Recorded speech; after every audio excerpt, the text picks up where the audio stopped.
असलेले आंबा सर्वच माझे हिंदू बंधू भगिनीनो आणि माझे सर्व हिंदू तरुण मित्रांनो,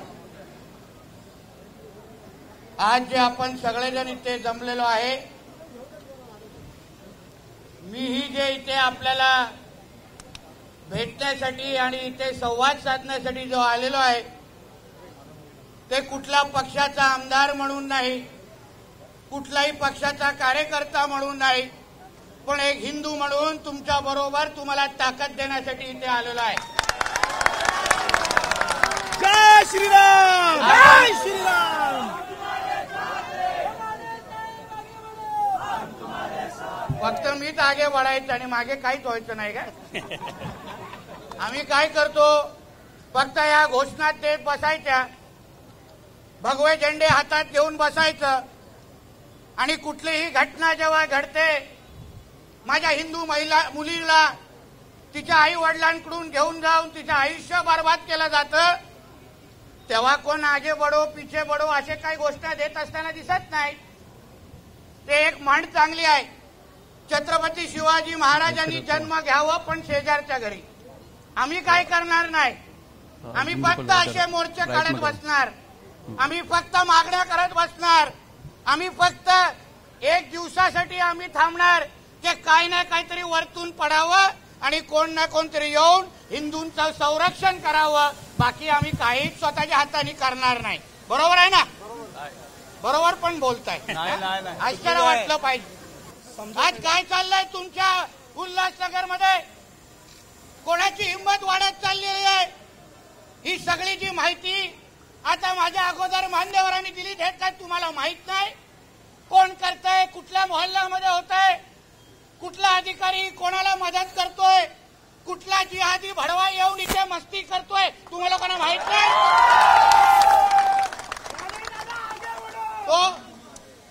तो जो सलीम चौधरी नावाचा भडवा आहे, तो बाबा अन्सारी नावाचा भडवा आहे, तो आतापर्यंत जिवंत काय, हा प्रश्न तुम्हाला मी विचारतो. तुम्हाला कोणा त्यांची नावं माहित नाही? आपल्या राजरोज पद्धतीने आपल्या हिंदू मुलींना बर्बाद केलं जात आहे. हे थांबा रे मागे. आपल्या हिंदू मुलींना बर्बाद केलं जात आहे. मी आता त्या दृष्टी चौधरीच्या घरी जाऊन आलोय. ती आई माझ्या समोर बसलेली, त्याचे वडील आणि त्याचा भाऊ, तिचा भाऊ माझ्या समोर बसलेला. तिच्या आईच्या डोळ्यातून अश्रू बंद होत नव्हते. ती बोलत होती, नितेशजी माझ्या मुलीला बर्बाद करून टाकतील. तिला एका फ्लॅटमध्ये त्या भडव्या जिहाद्यांनी ठेवलेलं आहे. रोज तिथे 10 हे जिहादी तिथे रोज तिच्याकडे जातात. काय होत असेल तिच्या फ्लॅटमध्ये तिला सांगितलं जातंय, तुला इस्लाम स्वीकारायचं असेल तर या 10 लोकांबरोबर तुला राहायला लागेल. रोज वेगवेगळे 10 मुलं जात आहेत तिकडे आणि ती माझी हिंदू बहीण काही करू शकत नाही, काही बोलू शकत नाही. तिचे वडील मला बोलत होते की तिचा वाढदिवस होता, दरवर्षी ते लोक एकत्र वाढदिवस साजरा करतात. तिच्या भावाचा आणि तिचा एकच दिवस वाढदिवस असतो. आणि या वर्षी जेव्हा ती घरी नव्हती म्हणून तिचे वडील तिला केक घेऊन त्या फ्लॅटवर, त्या घरावर जेव्हा तिला भेटायला गेले, तेव्हा पोलिसांनी तिला फोन करून सांगितलं, तिच्या वडिलांनी फोन केला, पोलिसांनी तिच्या वडिलांना फोन केला आणि सांगितलं, तुझ्या मुलीला भेटायचं नाही, तू तिथून निघून जा. मी इकडच्या पोलीस खात्यातल्या काही अधिकाऱ्यांना सांगतो, तुम्ही सरकार कोणाचं आहे लक्षात ठेवा. हे बिर्याणी खाणेवाले तुम्हाला वाचवण्याची निर्णय येणार.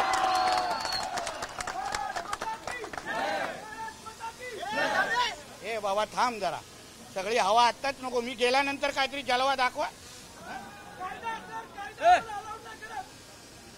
त्यांना कायदा अलाव करतो का? जरा गप्प बस. ही हिंमत कशी वाढली आहे? पोलीस खात्यातल्या काही अधिकाऱ्यांना सांगेन, सरकार कोणाचं आहे, गृहमंत्री कोणाचं आहे. तुम्हाला अगर या बिर्याणीची एवढीच आवड असेल ना, तर आयुष्यभरचं पार्सल करण्याचं नियोजन मीच करतो, पण पोलीस खात्यात राहण्याचा अधिकार नाही. आणि पोलिसांना आताही जाता जाता त्या दृष्टीच्या घरी गेलेलो, तिथे रात्रीच्या हाकेच्या अंतरावर एक घर आहे. त्या घराच्या आतमध्ये मस्जिद बांधली आहे. दररोज त्या घरामध्ये धर्मांतर होतं. समोर बसलेल्या अधिकाऱ्याला माहिती होतंय की इथे धर्मांतर होत आहे आणि हिंदू मुलींना तिथे आणलं जात आहे, तरी अधिकारी काय करत नाहीत. मी इकडच्या पोलीस खात्यातल्या काही अधिकाऱ्यांनी सांगेन, तुम्हाला अगर जमत नाही ना, तुम्हाला अगर त्यांना अंगावर घ्यायचं नाही, जाऊन दे, एनआय विनय एका बाजूला राहून दे, फक्त 1 दिवसाची सुट्टी द्या आणि हिंदूंवर सोपून टाका. सगळेजण तुम्ही तुमचे मोबाईल बंद करून टाका आणि आम्हाला फक्त 24 तास द्या. नाही प्रत्येक या हिरव्या सापाला ठेचून मारून टाकलं ना तर नावाचा हिंदू नाही. हे लक्षात घ्या, नावाचा हिंदू नाही. पण आम्ही काही इथे गप्प बसून मार खात बसणार नाही. आमच्या माता भगिनींना सर्रास पद्धतीने धर्मांतर केलं जात आहे. माझी ती दृष्टी बहीण अगर माझं भाषण ऐकत असेल, तिच्या आजूबाजूचे भडवे ऐकत असतील, तर त्यांना सांगेन, तुम सबको चुन चुन के मारेंगे हम लोग, नहीं छोडेंगे तुम लोग को. माझ्या त्या बहिणीला तुम्ही योग्य वेळी अगर तिच्या घरी पाठवलं नाही तर मी तुम्हाला आज सांगून ठेवतो, तुमच्या अशा चेहऱ्याची अवस्था करू की तुमच्या आब्बा आणि आम्ही तुम्हाला ओळखू पण शकणार नाही. लक्षात घ्या, शेवटी हा आमचा धर्माचा विषय झालेला आहे. आमच्या घरातल्या माता भगिनी पळवल्या जात आहेत, आमच्या हिंदू धर्मावर आलं जात आहे. त्या दृष्टीच्या घरी जेव्हा तिची आई मला सांगत होती, तिची आई मला सांगते की ते जे काय 5-10 भडवे तिच्या घरी आले आणि तिचं घरातलं मंदिर पण त्या लोकांनी जाळून टाकलं. घरातलं मंदिर पण जाळून टाकलं. एक विचार करा, आज एका दृष्टीच्या घरी अगर होत असेल तर उद्या तुमच्या प्रत्येकाच्या घरात हे कधी ना कधीतरी व्हायला सुरू होणार. कशाला थांबतील ते दृष्टीकडे? त्यांना माहिती आहे की दृष्टी चौधरीला जेव्हा आम्ही अटक केलं, आम्ही धर्मांतर तिला केलं, तेव्हा कोण काय बोललं नाही, हिंदू गप्प राहिले. मग आता ह्या बाकीच्या हिंदूंच्या घरी आम्ही घुसलो की आम्हाला काय होणार नाही अशी भावना या जिहाद्यांची तयार होईल. म्हणून बांधवांनो, भगिनींनो आणि तरुण मित्रांनो, तुम्हाला सांगतो, आज आपल्या धर्माला तुमची गरज आहे. तुम्ही ह्या सगळ्या मागण्या, तुम्ही हे सगळे निवेदन देण्याच्या तेव्हा देऊन टाकू. पण आज अगर हिंदू म्हणून तुम्ही जागृत राहिला नाही तर तुम्ही तुमच्या घरातली पण पूजा करू शकणार नाही. एवढे हिरवे साप वळवायला लागतील. आम्ही सगळेजण तुमच्या बरोबर आहोत. ताकदीने हे सरकार पण तुमच्या बरोबर आहे. तुम्ही फक्त सहन करायचं बंद करा. हे जे काही फक्त घोषणा दिल्या जातात, हम तुम्हारे साथ आगे बढ़, त्यांना 4-5 लोकांना झोपवा, नितेश राणेला फोन करा, तुम्हाला घरी पाठवण्याची जबाबदारी माझी असेल. आज तुम्ही विचार करा, हिंदू संघटित झालेत. मोर्चाच्या निमित्ताने पोलीस फोर्स बघा केवढी लावायला लागली. ही आहे हिंदूंची ताकद, ही आहे हिंदूंची ताकद. तुम्ही 3-4 तास एकत्र आलात.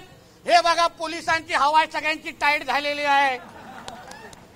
तसंच तुम्ही जेव्हा कुठलाही हिंदूवर अन्याय होईल, जेव्हा कुठलाही माझ्या माता भगिनी कोणी वाकड्याने पाहेल, जेव्हा लँड जिहादच्या नावाने कुठलाही आमची जमीन हे लोक अतिक्रमण करतील आणि त्याच्यावर मंदिर आणि मस्जिद बांधतील, तेव्हा हिंदू म्हणून अगर तुम्ही एवढी ताकदीने अगर बाहेर याल ना, तुमच्या उल्हासनगरमध्ये एक तुम्हाला जिहादी दिसणार नाही. हे तुम्हाला शब्द मी आजच्या निमित्ताने देतो. एक जिहादी दिसणार नाही. आणि मी पोलीस खात्यातल्या आणि महसूल खात्यातल्या अधिकाऱ्यांना सांगेन, आम्ही काय सरकारमधून कुठे जात नाही. तुमच्या सगळ्या गोष्टी हे आमच्या हातात आहेत, हे तरी लक्षात ठेवा. तुम्हाला हे बिर्याणीवाले नाही वाचवायला येणार, नाही वाचायला होणार. हे लोकांचे कुठली बिर्याणी आवडते ना आम्हाला चांगलं माहिती आहे. तुम्हाला ज्या तक्रारी आमच्या हिंदू संघटनेकडून आल्या आणि त्या योग्य वेळी अगर त्याच्यावर बुलडोजर चालवलं नाही तर पुढचा कार्यक्रम हे देवेंद्र फडणवीस साहेब करतील, हे लक्षात ठेवा. त्या मीरा रोडच्या नयानगरमध्ये जाऊन विचारा, अशा जे हिरवे साप वळवळत होते, एकदा आमच्या देवाभाऊचा बुलडोजर चालला, शुक्रवारी ढुंगण पण वरती आलं नाही, हे लक्षात घ्या. म्हणून आपल्याला सांगतो, हिंदू म्हणून तुम्हाला काय ताकद इथे दाखवायची तुम्ही दाखवा. आम्ही आज जसं तुम्हाला ताकद देण्यासाठी आलोय, जेव्हा तुम्ही हाक माराल, पूर्ण ताकदीने इथे हिंदू तुमच्या मागे येऊन उभा राहतील. एवढं मी तुम्हाला सगळ्यांना सांगतो. फक्त एक लक्षात घ्या, आज अगर आपण हे लोकांना थांबवलं नाही हे लोकांना रोखलं नाही, हे लोकांना हिंदूंची ताकद दाखवली नाही. ह्यांचं षडयंत्र आहे की ह्यांना 2047 पर्यंत हा राष्ट्र इस्लाम राष्ट्र करायचा आहे. हे तुमचे आणि आमचे कधीच होणार नाही. मी पोलीस बांधवांना मी कळकळीने सांगेन, बघा धारावीमध्ये काय झालं.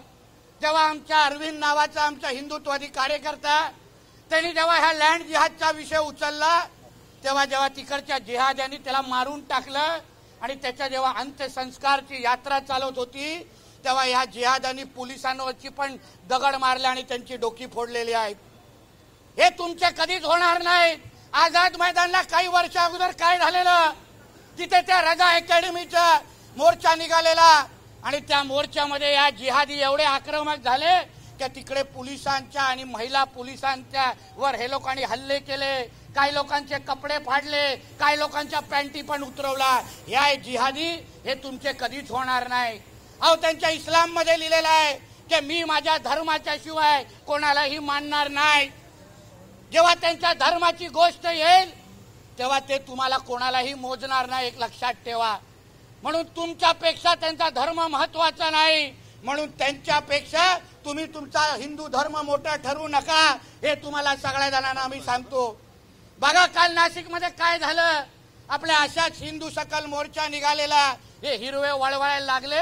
आपल्या हिंदुत्वादी कार्यकर्त्यांना त्यांना ठेचून पळून मारलंय. तिकडे दगडी फेक त्या लोकांनी सुरू केली, पण त्याचं प्रत्युत्तर एवढा जोरात दिलं. आता आपल्या अब्बाला शोधत फिरतायत नाशिकमध्ये सगळे अब्बाला शोधत फिरतायत. म्हणून आपल्याला सांगतो, नुसतं हवा भरण्यासाठी आलेलो नाही, नुसतं इथे काहीतरी 4 भाषणं करायची आणि परत जाऊन तुम्ही तिथे झोपायचं यासाठी आलेलो नाहीये. तुम्ही ज्या दिवशी जागृत राहाल, तुम्ही ज्या दिवशी हिंदू म्हणून तुमची ताकद दाखवाल, तेव्हा तुम्हाला इथे नितेश राणे येऊन तुम्हाला बोलण्याची गरज भासणार नाही. समाज उभा राहायला पाहिजे, समाजाने आपली ताकद ओळखली पाहिजे. अहो, ज्या देशामध्ये तुम्ही 90% म्हणून आपण हिंदू आहोत, हा आपला हिंदू राष्ट्र आहे, हा काय पाकिस्तान आणि बांगलादेश नाही आहे. बांगलादेशचे व्हिडिओ आवर्जून बघा बांधवांनो, तुम्हाला सांगेन. बघा हिंदूंना कसे ठेचून मारतायत. तिथे आपल्या माता भगिनींना 100 200 लोक सामूहिक बलात्कार करतायत. आपल्या किती हिंदू मंदिरं या जिहाद्यांनी त्या बांगलादेशमध्ये तोडून टाकलेले आहेत. म्हणून ह्याच गोष्टी उद्या जेव्हा इथे व्हायला लागतील, मला पोलिसांना विचारायचं, तुमच्या या उल्हासनगरच्या एका घरामध्ये 40 हे बांगलादेशी भडवे कसे राहतात, कोणाच्या परवानगी घेऊन राहतात? ते काय उल्हासनगरचे जावई आहेत का, पाहिजे त्या घरामध्ये राहून राहणार? म्हणून तुम्ही योग्य वेळी त्या घरातले बांगलादेशीने रोहिंगे मुसलमान काढले नाहीत, तर मग काढण्याचं काम आम्ही सगळेजण घेऊ आणि 24 तासात त्यांना साफ करून टाकू. इथे 24 तासात. म्हणून परत सांगतो, या सगळी माहिती आमच्याकडे आहे. तुम्ही कोणाला मदत करताय, कोणाच्या बाजूला तुम्ही उभे राहताय. तुम्ही आजपासून या पोलीस खात्यातल्या काही अधिकाऱ्यांना सांगेन, तुम्ही माझा हा मोर्चा आणि माझ्या हे सगळे हिंदुत्वादी कार्यकर्त्यांना मी गेल्यानंतर, माझी पाठ फिरल्यानंतर अगर कोणावरही खोटी केस टाकली तर तुमच्या पोलीस स्टेशनमध्ये येऊन तांडव करीन, एक लक्षात ठेवा. तुम्हाला एवढंच सिंगमगिरी दाखवायचं आहे ना, जा त्या मोहल्ल्यामध्ये आणि त्या बांगलादेशींच्या गांडीवर लाथ देऊन दाखवा. एवढंच सिंगमगिरी दाखवायचं आहे तर तुमचं कौतुक करू, तुमचा नागरी सत्कार करू. इकडचा हिंदू सुरक्षित राहायला पाहिजे, कारण का आमचा देश हा हिंदूंचा आहे. देशाचं सरकार एक हिंदुत्वादी प्रधानमंत्री चालवत आहेत. आमच्या राज्याचे मुख्यमंत्री एक कडवट हिंदुत्वादी आहेत. बाळासाहेब ठाकरे साहेबांच्या तालमीमध्ये तयार झालेले आम्ही सगळेजण आहोत. आमच्या रक्त हे काय लाल नाही, पहिल्यापासूनच भगवं आहे, हे समजून घ्या. म्हणून यापुढे अशा पद्धतीचे मोर्चे काढणार नाही. हा शेवटचा मोर्चा. यापुढे माझ्या हिंदूंना कुठेही काय त्या पद्धतीचं टार्गेट केलं गेलं, कुठल्याही हिंदू मुलींचा लव जिहादची केस झाली तर मग डायरेक्ट मोहल्ल्यामध्ये घुसणार आणि तिथे थैत्याट करणार, एक लक्षात ठेवा. ती घरातली ती मस्जिद, दृष्टी चौधरीच्या हाकेच्या अंतरावर आलेली मस्जिद, ती योग्य वेळी निघालीच पाहिजे. मी पोलिसांना सांगून जातोय, तिकडच्या पियाला दाखवलेलं मी ती मस्जिद, योग्य वेळी ते मस्जिद काढून टाका. अगर नाही काढलं तर एक दिवस काढण्याचं काम आम्ही सगळेजण करू. मग तुमच्या हातात काय राहणार नाही, हातात काय राहणार नाही. म्हणून या निमित्ताने माझ्या सगळ्या हिंदू बंधू भगिनींना, तरुण मित्रांना सांगेन, ही एकजूट महत्वाची एक लक्षात घ्या. जेव्हा जेव्हा देशातला हिंदू एकत्र आलाय, या लोकांची हिंमत झालेली नाही आहे. हिंदूंचे एकत्र प्राणाचं प्रतीक बघायचं असेल तर अयोध्याकडे राम मंदिर बघा, जी काही तर ती कधीच बाबरी उतरली नसती. म्हणून हिंदू जेव्हा जेव्हा एकत्र आलाय तेव्हा तेव्हा हिंदू राष्ट्र म्हणून आपण भक्कम झालोय, हे तुम्ही सगळेजण लक्षात ठेवा. आणि एवढ्या मोठ्या संख्येने आल्याबद्दल तुमच्या सगळ्यांचे आभार मानतो. इथेच थांबतो. जय श्रीराम. जय श्रीराम. जय श्रीराम. उनका अली हमारा बजरंग बली. उनका अली हमारा बजरंग बली. उनका अली हमारा बजरंग बली. उनका अली हमारा बजरंग बली. धन्यवाद. जय हिंद. जय महाराष्ट्र. एबीपी माझा, उघडा डोळे बघा नीट.